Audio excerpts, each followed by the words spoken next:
Oh my god. Alright, I've made sure blocks wide now. It's okay. It's 27 blocks wide and the enemy just spawns in looking at. This thing better not like crawl up. This thing's gonna crawl. Welcome to Bloons Tower Defense Battles 2, a game with such a long ass title that some might mistake it as a spin-off to the fucking Kingdom Hearts series. Players who are able to grasp the concept of ranked battles will be able to cheese their victories so goddamn hard that the skill level will end up overflowing into the negatives. Let's get started.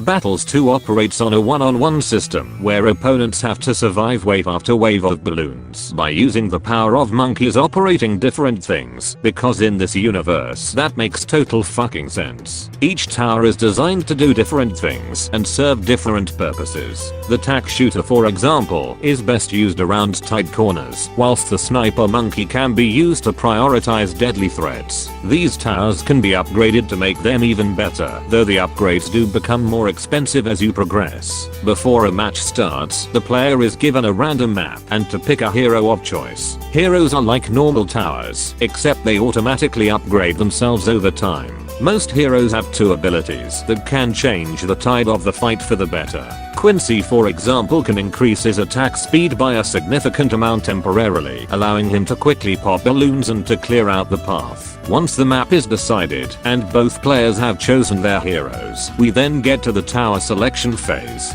In this phase, you must select 3 towers to use in the game, and given that there are a grand total of 22 individual towers, you will have to pick and choose wisely as to which ones you take. Certain heroes have the ability to buff and enhance certain towers, such as Oben with druids and magic monkeys, and Striker Jones with bomb shooters and mortar monkeys. So if you run one of these 2 heroes, pick towers that'll synchronize well with them. Not only that, but you'll also have to consider these things in mind with your loadout. You'll need something that can handle leads as early as round 10. You'll need something that can handle or assist with camo balloons as early as round 12. You'll need something that can deal with ceramic balloons as early as round 13. But if you are going into the late game, then you'll want to have something to deal with the Moab class balloons by round 17. Every 6 seconds, you get an influx of cash that initially starts at 250, though it can be increased by sending balloons at your opponent. The more you send, the more you earn in most cases. This is your only consistent source of funding outside of farming towers, so you'll have to make the most of it. Of course, to win, you'll need to deplete all of your opponent's lives before they do the same to you. So what better way to welcome them into the arena by fucking murdering them with a rush. Rushes take a lot of money and resources to do, but if pulled off correctly, can either force your opponent to boost, sell farming towers for money, or even outright win the game.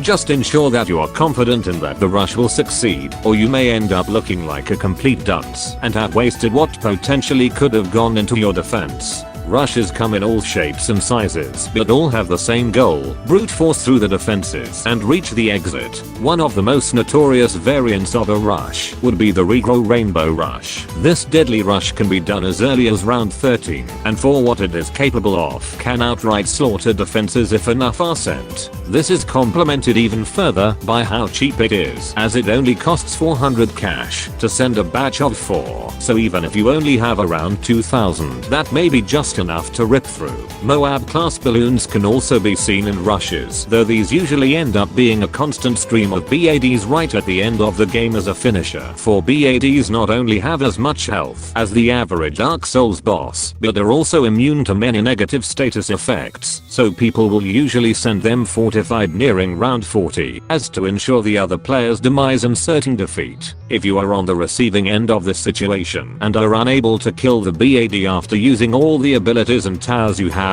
do not lose hope, for there is one more strategy you can do, that being an all-out final assault. This usually involves selling a large portion of your towers for a huge burst of money, whilst keeping enough towers on the field to hold the line, and use the money to send as many deadly threats you can. This usually should only be done as a last resort if all else fails and you have no other option. Whilst it may not work 100% of the time, for the times that it does work, it'll be much more pleasing and satisfying than the first time you had an orgasm when watching porn.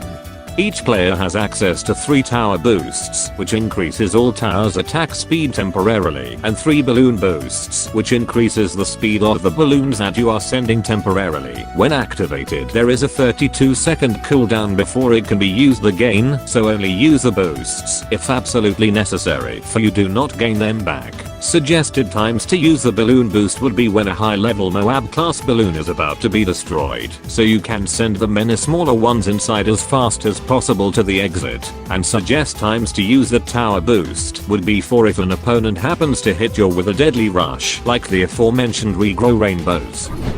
Thanks to this guide, you will now be the master of manipulating monkeys into doing your will and win the battle of popping balloons whilst everyone looks at you thinking that you've completely lost your shit. Be sure to come back for the next episodes next week. Thanks for watching, and don't forget to subscribe for more shit like this. Have fun.